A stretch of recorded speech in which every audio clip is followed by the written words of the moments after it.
For today's video mga katrops, panibagong araw, panibagong luto, serya na naman tayo ngayon. At ayan, dahil maulan nga ngayon, ay bumili nga sila ng pangsopas at ipapaluto nga nila sa akin. Saktong-sakto nga ito sa malamig na panahon. Abay, napakasarap umigop ng mainit na sabaw kapag kaganito. Lalo na kapag kaganitong napaka-creamy pa oh. Ay sauce, talaga naman napakasarap. O, ayun mga katrops, bale na i-prepare ko na nga pala lahat yung mga sangkap na gagamitin ko. Meron tayo ditong gulay, tapos itong elbow macaroni, at meron din tayo ditong pangsahog na corned beef. At syempre, meron din tayo ditong nor cubes. At magic sarap. At syempre, ang hindi pwedeng mawala, itong evaporada, tsaka bawang at sibuyas. So, ayun, tara, simulan na nga nating magluto mga katrops. Igigisa lang natin dito yung bawang at sibuyas. At halu-haluin nga lang natin ito hanggang sa magisa. Next naman, ay lalagyan na natin dito yung bakang nakalata. Masarap din naman kasi itong gamitin pang sahog sa sopas, lalo na kung nagtitipid ka, kagaya namin. So ayun, bali gisa-gisahin nga lang natin ito hanggang sa magisa. At kapag okay na, ay pwede na nga natin itong lagyan ng isang plangganang tubig.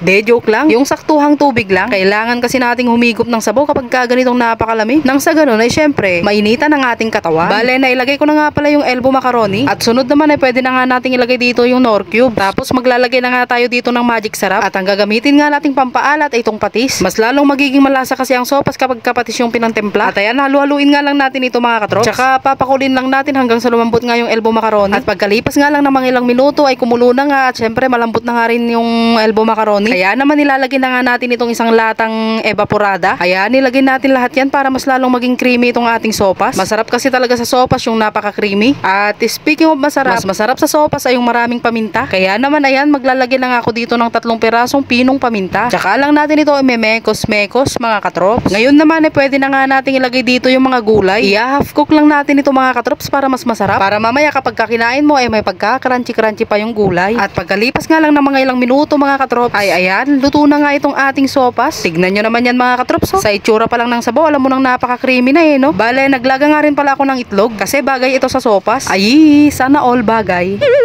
So, ayun mga katrops, ito na yung ating nilutong sopas. Ayan. Tamang-tama ito sa ano. Sa maulan na panahon. Pampainit ng katawan. Meron din pala tayo dito ang isang pirasong itlog. Masarap ang sopas kapag merong itlog. Again mga katrops, makanta yun. Init. Patay tayo man lang ito yung plato. Kaya marigrigatan ni katrops nyo. Yan. Sopas, tara, kain tayo mga katrops.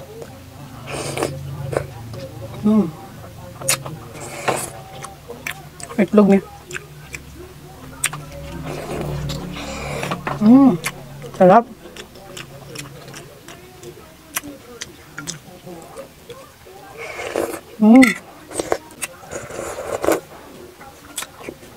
Mas masarap sana to kung ginisa natin sa sa margarine.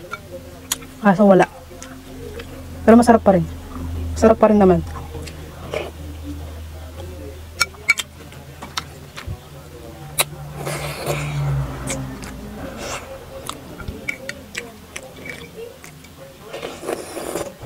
Sarap.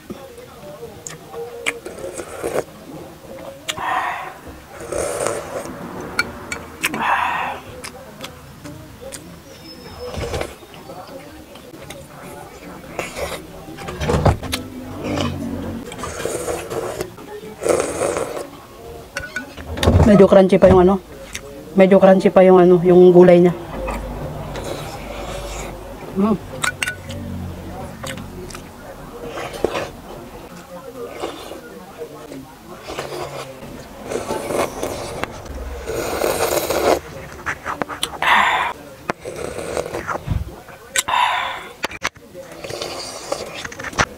Mainit-init pa.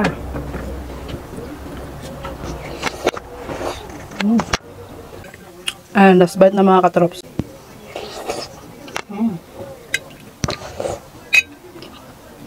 Sarap, grabe.